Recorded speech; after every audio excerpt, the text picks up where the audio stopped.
Hello to everyone, especially to the students who enrolled in College of Engineering, BS Maths, BS Physics, BS Chemistry, BS Stat, and BS Education Major Maths. And to those students that your courses were not mentioned in my vlog, as long as you enroll this subject, which is Integral Calculus for this semester, I would like you to invite to study with me today. My topic is all about simple integration. When we say simple integration, this is a matter of dealing the basic integration formulas, and then we will apply a sort of algebra, especially in long division method. Afterwards, we have to integrate, then we come up with the final answer. Okay, so I have here integral of x cubed plus 1 over circle brackets x squared minus 1 to the power of 2 dx. Okay, so we know that we can factor this one and we can factor this one because this is cube binomial. So in algebra, that will be a cubed plus b cubed. Then this one is difference of 2 squared raised to the power of 2. So this will be a squared minus b squared is equals to a plus b times a minus b. Okay, so I will factor out this x cubed plus 1. So this will be integral of course, this will be circle brackets x plus 1. Then this will be x squared minus x, then plus 1. Okay, so if we will check this one, or if we will multiply x plus 1 times x squared minus x plus 1, that will come up with our numerator, given numerator, x cubed plus 1. Then for the denominator, since we are already expert in algebra, so it's up to you to multiply and then check if this is correct. Then factors of x squared minus 1, this is square of binomials, so we have x plus 1. Then we have x minus 1. Then we have also x plus 1. Then we have also x minus 1. So if we will multiply this one, that will come up with x squared minus 1. Okay, so I will cross out 1 of x plus 1. Then this will be dx. Okay, so I have now integral of x squared minus x plus 1 dx. Then I will sum up. There are 2, right? So circle brackets x minus 1 raised to the power of 2. Then times x plus 1. Okay? Then we know that this is a method of partial fraction. Okay, so I have now, I will do this one as partial rational fraction. So this will be x squared minus x plus 1. Then this will be over circle brackets x minus 1 squared times x plus 1 is equal to a first, then x minus 1, then plus b circle brackets x minus 1 squared, then plus c x plus 1. Okay, next step is I will multiply both sides, meaning left side and right side, by circle brackets x minus 1 squared times x plus 1. Multiply also this one by circle brackets x minus 1 squared times x plus 1. Okay, so multiply, cross out numerator, denominator. So I have now x squared minus x plus 1 is equals to multiply to a, then multiply to b, then the last will be multiply to c. So I have now a x minus 1 squared, x minus 1 will be crossed out from squared, so this will be circle brackets x minus 1. Then times x plus 1. Then plus b. X minus 1 squared will be crossed out, so this will be left this side with b. So this will be x plus 1. Then next, the last will be plus c. X plus 1 will be crossed out, so I have now circle brackets x minus 1 squared. Okay, so conditions we will base on our denominator. So denominator will be x minus 1 squared, then times x plus 1 equal to 0. So I have now x minus 1 squared is equals to 0. Then I have now x plus 1 is equals to 0. Solving for x, value of x. So this will be x minus 1 equals square root of 0. So x minus 1 equals 0. So x equals 0. Transpose plus 1. So x equals positive 1. Then this one will be transpose 1 to the right. This will be minus 1. So 0 minus 1, that is negative 1. So I have now two conditions. First is positive 1, and then second is negative 1. So I'll just write this one. At x equals positive 1. So this will be 1 squared minus 1 plus 1 is equals to a 1 minus 1, then 1 plus 1, then plus b 1 plus 1, then plus c 1 minus 1 squared. So 1 squared is 1 minus 1 plus 1 is equals to a 0. Then 1 plus 1 is 2. Then plus b, this will be 2. Then plus c, this will be 0 squared. So I have now 1. Then a 0, because 0 times 2 is 0. Then plus 2b. Then plus c 0. Then I have now 1 is equals to 0 plus 2b plus 0. Then I have now 1 equals 2b over 2. 2 cross out, so b equals 1 over 2. Okay, so next, allow me to erase.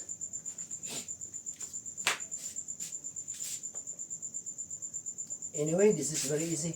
Just plug in the value of x equals 1. Then I come up with b equals 1 over 2. So I will erase this one. Then I will write the next condition when x equals negative 1. When x equals negative 1. So this one is finished. So this will be negative 1 squared. Then minus negative 1 plus 1 is equals to a negative 1 minus 1. Then this will be negative 1 plus 1.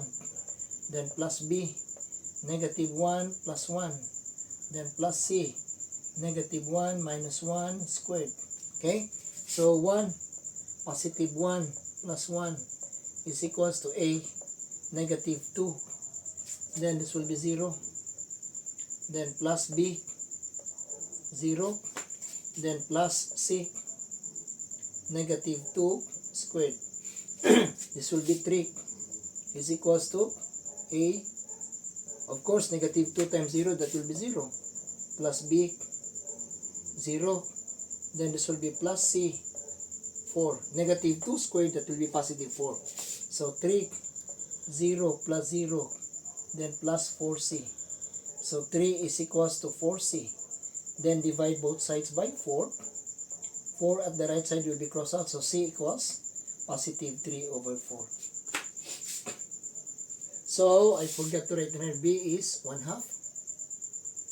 Then c is 3 over 4. Okay, 3 over 4. So allow me to erase this portion. I don't have now conditions.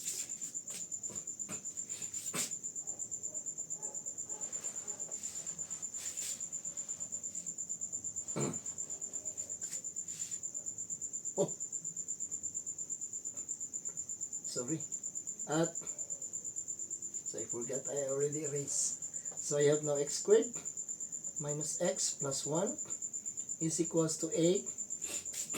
This will be multiply. A will be x minus 1, then x plus 1. Sorry, I forgot. I erased. Already erased. Plus b. Then this will be x plus 1. Then plus c. X minus 1 squared. Anyway, this is very easy. So, coefficient of x squared. This will be, coefficient of x squared. So I have now x squared. X squared is equals to a x squared. Just take all the x squared. This one don't have x squared, so this one then plus cx squared.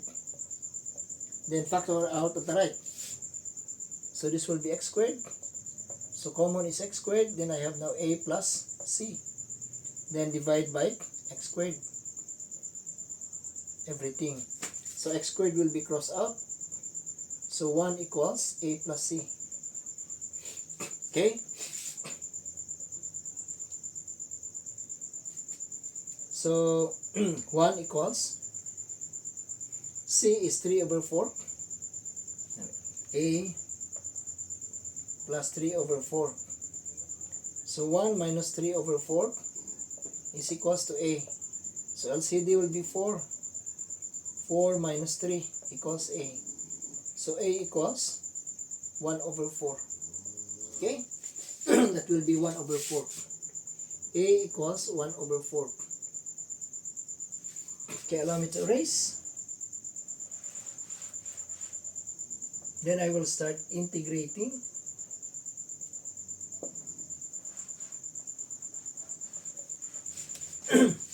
So this will be integral of, then this will be dx. Then split the integral using dx, and then so this will be integral of a dx over x minus 1, then plus integral of b dx over circle brackets x minus 1 squared, then plus integral of c dx, then this will be over x plus 1. Then plug in the value of a. A is 1 over 4 dx. Then this will be x minus 1. Then plus b dx, 1 half dx. Then this will be circle brackets over circle brackets x minus 1 squared. Then plus integral of c. C is 3/4. So 3/4 dx. Then this will be over x plus 1. So plug constant should be isolated from the integrand, then I will place outside. Okay, allow me to erase.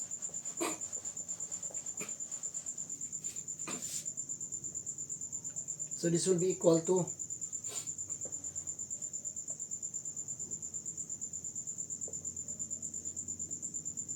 okay. This will be 1/4 integral of dx over x minus 1, then plus 1 over 2 integral of dx over circle brackets x minus 1 squared, then plus 3 over 4 integral of dx over x plus 1.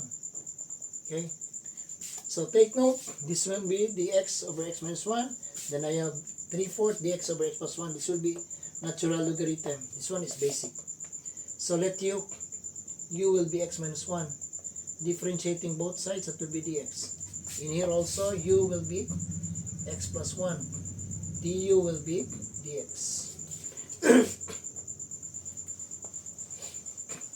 So this will be equal to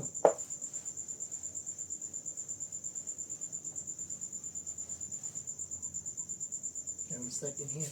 I will erase so that it will confuse. So 1 over 4, then integral of dx is du, then this will be u, then this will be plus 1 over 2 integral of, I will place circle brackets x minus 1 squared in the numerator, then this will be circle brackets x minus 1 raised to the power of negative 2, then dx. Then this will be plus 3 over 4 integral of dx is du. Then this will be u. Okay, so take note, we have this kind of basic formula for integration. Integral of du over u is equals to ln absolute u plus c. So this will be 1 over 4 times ln absolute u. Then this will be plus 1 over 2. And this will be negative 2 plus 1. That will be circle brackets x minus 1 raised to the negative 1 over negative 1. Then this one will be 3 over 4, same formula. So this will be times ln u, then this will be plus c. Okay, so plug in the value of u for the first integration. So this will be 1/4 ln absolute x minus 1. Then what's the next? Then this one will be positive, negative. That will be negative 1 over 2 times circle brackets x minus 1 raised to the negative 1. Then this will be plus 3 over 4. Then ln, what is u? U is x plus 1. Then this will be plus c. Okay, so this will be, take note, we have k times ln absolute a is equals to ln absolute a raised to k power. Okay, so this will be our k. So this will be ln absolute x minus 1, circle brackets, circle brackets x minus 1 raised to 1/4. Okay, then this will be minus, this will be 1 over 2. Then I will place in the denominator. So this will become x minus 1 raised to the power of positive 1. Then this will be plus ln, same. We will apply this kind of formula in natural logarithm. If we have k times ln absolute a is equals to ln absolute a raised to k power. So this will be absolute circle brackets x plus 1 raised to the 3/4 power. Then this will be plus c. Okay, then let us simplify. Allow me to erase this portion. I think I will use in here.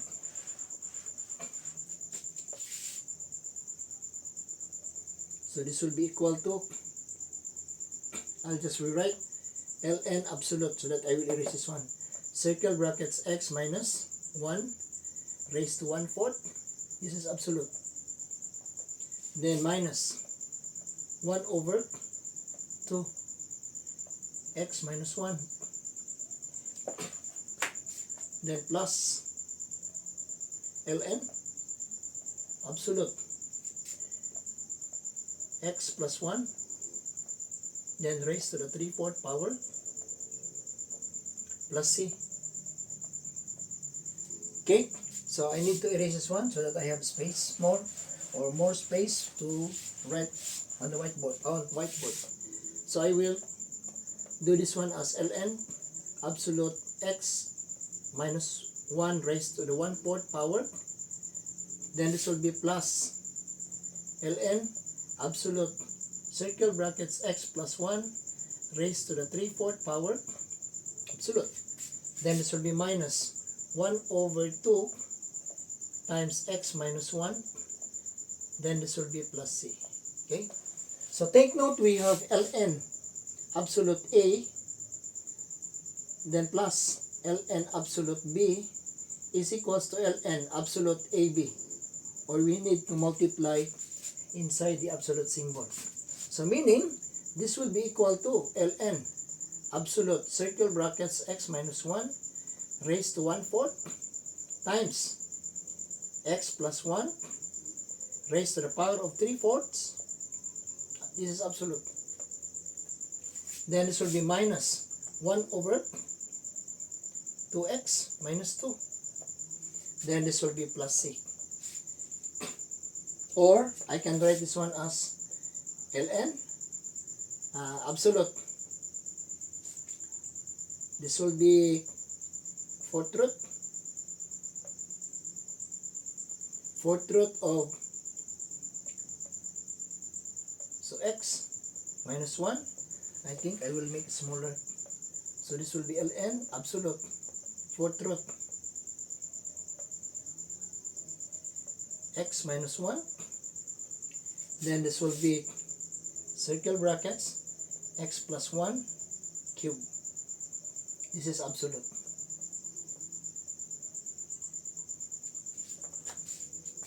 Then this will be minus 1 over 2x minus 2.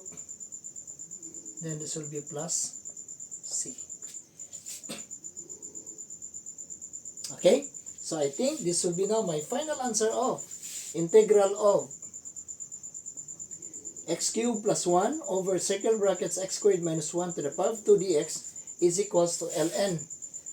Fourth root of circle brackets x minus 1 times circle brackets x plus 1 cube minus 2, 1, all over by 2x minus 2 plus c. I think that's all.